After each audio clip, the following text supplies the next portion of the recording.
네, 여러분 안녕하세요. 오늘은 저와 함께 반모음 첨가 부분에 대해서 한번 같이 공부를 해보도록 하겠습니다.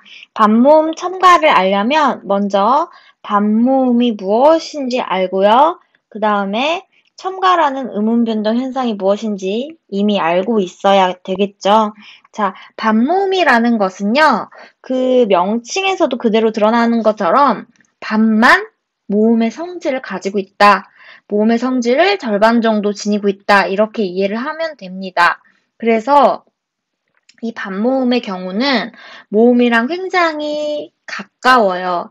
하지만 반절만 모음이라는 건 모음은 되지 못한다는 거죠. 그래서 일반적인 반모음은 우린 두 가지만 알면 됩니다.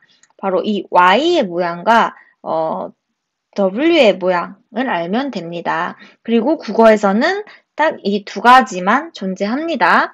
자, 이 이는 다른 말로 반모음, 이라고 부를 정도로 그 단모음 이와 굉장히 비슷한 속성을 가지고요. 우 같은 경우, 오 또는 우 같은 경우는 이거는 반모음, 우로 부를 만큼 단모음, 오와 우와 굉장히 비슷합니다. 근데 이제 반모음 같은 경우는요, 혀가 스치면서 지나가는 거예요.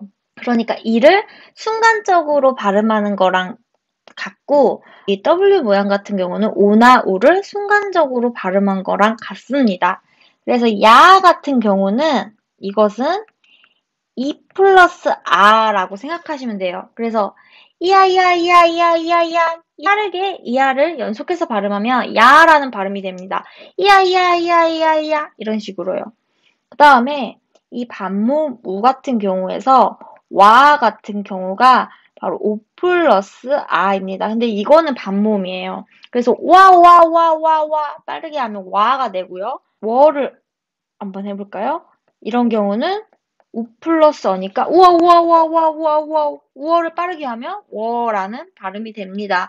이렇게 반모음은 단모음과 굉장히 비슷한 기능을 하고요. 이 반모음 같은 경우는 우리 이중모음을 얘기할 때 이중모음이 반모음과 단모음의 결합으로 이루어지기도 하고요. 국외음화라든가 이모음 역행동화라든가 이런 부분에서 언급이 되기 때문에 반드시 알아놔야 됩니다. 이 반모음을 난 잘 모르겠다. 이거는 공부를 진짜 너무 안 한 상태라고 생각하시면 되고요. 그러면 이런 모음들이 첨가되는 게 바로 반모음 첨가구나. 이 첨가라는 거는 우리가 음운 변동 현상을 크게 네 가지 분류로 나누죠. 재, 탈락, 그 다음에 첨가, 축약 이렇게요. 그래서 여러분들이 이 큰 틀 안에서 이 첨가 부분에 반모음 첨가가 있구나 이렇게 생각하면 됩니다. 그럼 이제 반모음 첨가의 예시가 바로 이런 것들입니다. 자, 화면에 여러 가지 예시가 보이죠? 자, 그러면 반모음 첨가는 우선 조건이요. 모음으로 끝나는 형태소와 모음으로 시작하는 형태소와 결합할 때 일어납니다. 그래서 피, 서와 같은 이 단어의 예시를 보면요. 역시 여기가 모음으로 끝나고요. 그 다음에 같은 경우는 모음으로 시작하죠. 그래서 이럴 때 반모음 첨가가 일어나구나. 이렇게 보면 됩니다. 그럼 반모음 첨가는 왜 일어나냐면 보통 이렇게 단모음하고 단모음하고 같이 나오는 걸 국어에서는 별로 좋아하지 않습니다. 그래서 단모음과 단모음이 연세에서 나올 때 탈락이 일어나는 경우도 있습니다. 아예 이쪽이 탈락해버리는 경우가 있는 거예요. 이 반모음 첨가 같은 경우도 비슷한 맥락인데요. 두 개의 모음이 인접할 경우 모음은 울림성이 강하기 때문에 충돌하기가 쉬워요. 그래서 그것을 막기 위해서 하나를 넣어주는 겁니다. 이해가 좀 되시나요? 자, 그러면 나 같은 경우는 이제 용언의 어간, 그러니까 동사, 형용사의 뿌리가 되는 변하지 않는 부분에서 나오는 단모음 첨가입니다. 피어라는 요 단모음에서 여라는 이중모음이 됐어요. 이 여 같은 경우는 아까 제가 설명을 했듯이 여 같은 경우는 어떻게 형성되냐면 반모음 이 플러스 어로 형성이 됩니다. 알겠죠? 자, 대어도 같은 경우도 마찬가지예요. 여기도 왜와 어라는 반모음 사이에서 여가 있으니까 이 경우도 반모음이 첨가됐구나 이렇게 알 수 있고요. 뛰어라 같은 경우도 마찬가지로 반모음이 첨가된 게 보이시죠? 그 다음에 개어서도 마찬가지, 대어도도 마찬가지, 아니오로 마찬가지. 그래서 용언 어간 뒤에 이것 같은 경우는 반모음 이가 첨가된 예시입니다. 그 다음에 나 같은 경우를 보면은 꾸어도가 꾸워도가 되고 쏘아서가 쏘와서가 되고 보아라가 보와라가 되고 자 여기서 히읗 같은 경우는 탈락되죠. 그래서 조와서로 되고 두어라 같은 경우는 두어라 이렇게 됩니다.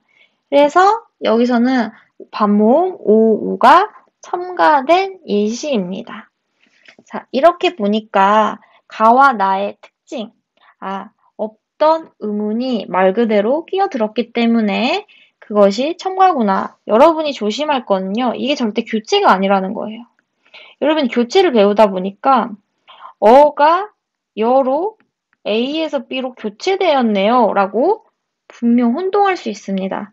그러나 국어 문법에서는 이 경우를 사실 교체로 볼 수 있거든요. 모음 교체로 볼 수도 있는데 학교 문법에서는 모음 교체보다는 반모음 첨가로 다룹니다.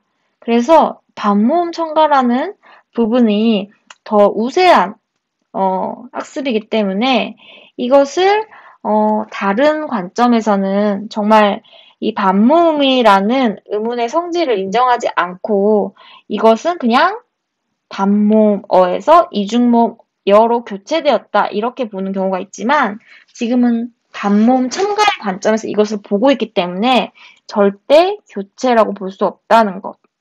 이 점을 확인을 해주시기 바랍니다. 그리고 이런 용언 어간 뒤에 일어나는 반모음 첨가가 꼭 필수적으로 일어나야 되는 현상이 아니에요. 그래서 반모음 첨가가 일어나지 않는 형태도 많이 나타나고요. 그리고 반모음 첨가 같은 경우는 이렇게 반모음 첨가를 해서 발음되는 경우를 표준 발음법에서 인정하는 경우도 있지만 전혀 인정하지 않는 경우도 있습니다.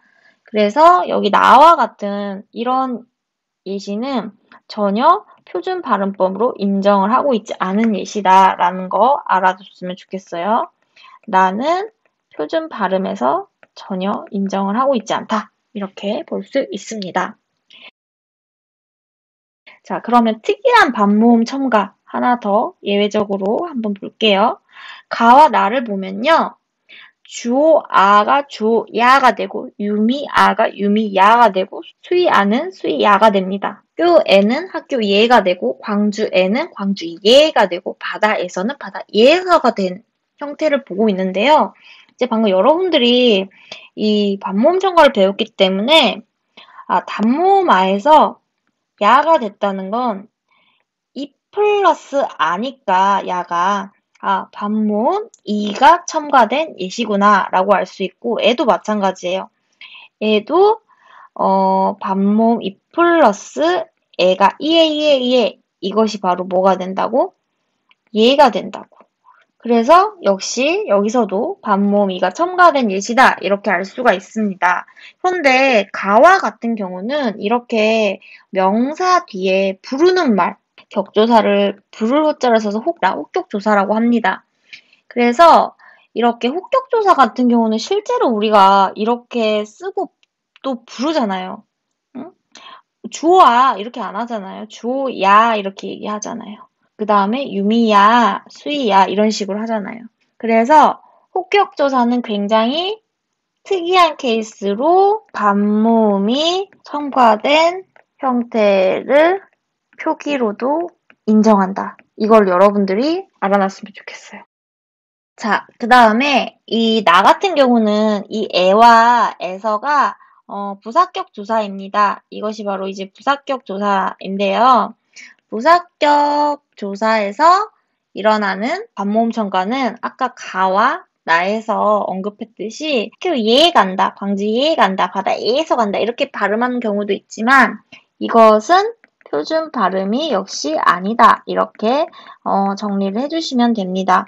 그래서 반모음 첨가 같은 경우는 굉장히 수의적이라는 건 선택적이라는 거예요. 필수적인 게 아니라 선택적으로 말할 수 있는 그런 예시고요. 표준 발음법 제22항 같은 경우 보면 피어, 되어, 그 다음에 이요, 아니요 이런 발음들을 한번 봐주시면은 조금 더 여러분들이 쉽게 이해하실 수 있을 것 같습니다. 오늘 강의 여기까지고요. 다음 시간에 다시 만나요. 좋아요와 구독 꼭 눌러주세요. 안녕.